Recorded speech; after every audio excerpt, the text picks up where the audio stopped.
Neat పరీక్ష ఏర్పాట్లపై మరింత సమాచారం మా ప్రతినిధి వెంకటరమణ విజయవాడ నుంచి ప్రత్యక్ష ప్రసారం ద్వారా అందిస్తారు.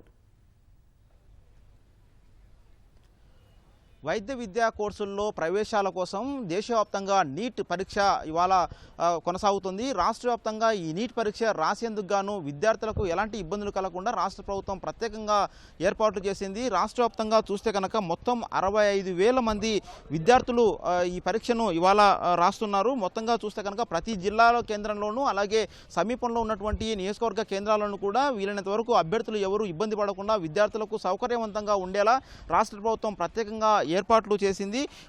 ప్రస్తుతం మనం విజయవాడలో ఉన్నటువంటి సెంటర్లో వద్ద ఉన్నాము. చూస్తే కనుక విద్యార్థులు ఇక్కడ సెంటర్లకు చేరుకొని పరీక్ష రాసేందుకు సిద్ధమవుతున్నారు. మొత్తాన్ని వారందరినీ కూడా లోపలికి పంపించేటటువంటి ఏర్పాట్లు చేస్తూ ఉన్నారు. చూస్తే కనుక పటిష్ట బందోబస్తు ఏర్పాటు చేయడం జరిగింది. ఎక్కడ అలాంటి అవాంఛనీయ ఘటనలు జరగకుండా పటిష్ట పోలీసు బందోబస్తు అలాగే నిఘా భద్రత సంబంధించినటువంటి అన్ని ఏర్పాట్లు అయితే చేయడం జరిగింది. పరీక్షా కేంద్రాల పరిసర ప్రాంతాల్లో మొత్తం 144 సెక్షన్ను అమలు చేస్తూ ఉన్నారు. గట్టి నిఘాను అలాగే సీసీ కెమెరాల ద్వారా పర్యవేక్షణ చేస్తూ ఉన్న పరిస్థితి ఉంది. మొత్తంగా 2 గంటల నుంచి 5 గంటల వరకు నీట్ పరీక్ష కొనసాగనుంది.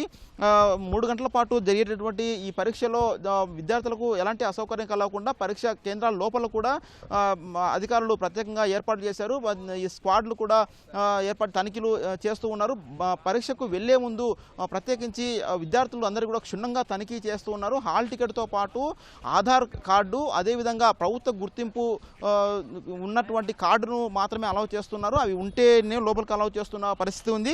అదేవిధంగా ఎలక్ట్రానిక్ వస్తువులను ఏటిని కూడా అలౌ చేయడం లేదు. క్షుణ్ణంగా ముందుగా తనిఖీ చేసి పరీక్షా కేంద్రంలోకి పంపిస్తూ ఉన్నారు. ఇటు ఎలక్ట్రానిక్ వస్తువులు కానీ లేదంటే వాచీలు కానీ లేదంటే చెవిదిద్దులు అలాగే నగలు తదితర ఏవి అనుమానాస్పదం ఏదున్నా కానీ వాటన్నిటి కూడా తొలగించిన తర్వాత మాత్రమే పరీక్షా కేంద్రాలకు లోపలికి అనుమతిస్తున్న పరిస్థితి ఉంది. బయోమెట్రిక్ హాజరును నమోదు చేస్తారు. ఎందుకంటే ఒక విద్యార్థి బదులు మరో విద్యార్థి పరీక్షకు హాజరై అంటే మాల్ ప్రాక్టీస్ చేయకుండా కాపింగ్ చేయకుండా నిరోధించేందుకు ముందుగానే విద్యార్థులతో బయోమెట్రిక్ తీసుకొని లోపలికి పంపిస్తూ ఉన్నారు. అలాగే సీటింగ్ అరేంజ్మెంట్స్ కూడా ఎక్కడా ఇబ్బంది కలగకుండా చేస్తూ ఉన్నారు.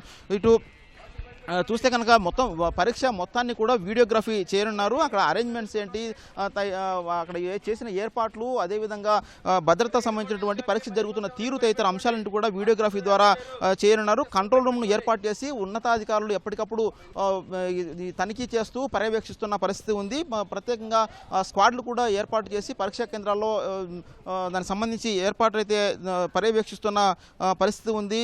మొత్తంగా చూస్తే కనుక ఇటు ఎన్టీఆర్ జిల్లాలో 13,625 మంది విద్యార్థులు పరీక్షా కేంద్రాలు రాస్తుండగా మొత్తం 28 సెంటర్లను ఏర్పాటు చేశారు. అదేవిధంగా కృష్ణా డిస్టిక్లో చూస్తే కనుక 1,096 మంది విద్యార్థులు పరీక్ష రాస్తుండగా వారి కోసం 3 సెంటర్లను ఏర్పాటు చేశారు. ఎక్కడ ఇబ్బందులు కలగకుండా ఇటు విజయవాడ కావచ్చు, మచిలీపట్నం, ఇటు గన్నవరం తదితర అన్ని నియోజకవర్గాల్లోనూ కూడా దగ్గరగా ఉన్నటువంటి విధంగా ఈ పరీక్షా కేంద్రాలను ఏర్పాటు చేసి పటిష్ట నిఘానైతే ఏర్పాటు చేశారు. 2 గంటల నుంచి 5 గంటల వరకు పరీక్ష జరగనుంది. 1:30 గంటలకు గేట్లు క్లోజ్ చేస్తామని చెప్పేసి అధికారులు స్పష్టం చేస్తున్నారు. ఆ తదుపరి వచ్చినటువంటి వారు ఎవరిని కూడా లోపలికి అనుమతించేది లేదని స్పష్టం చేస్తున్నారు. విద్యార్థులు సత్వరమే పరీక్షా కేంద్రాలకు చేరుకొని ప్రశాంతంగా పరీక్ష రాయాలని అధికారులు సూచిస్తున్నారు. ప్రస్తుతం మరికొద్ది సేపట్లోనే ఈ నీట్ పరీక్ష అనేది ప్రారంభం కాబోతుంది. ఇది విజయవాడలో ఉన్నటువంటి తాజా పరిస్థితి. కెమెరామెన్ సోమేశ్వరతో కలిసి వెంకటరమణ, O2 స్టూడియో.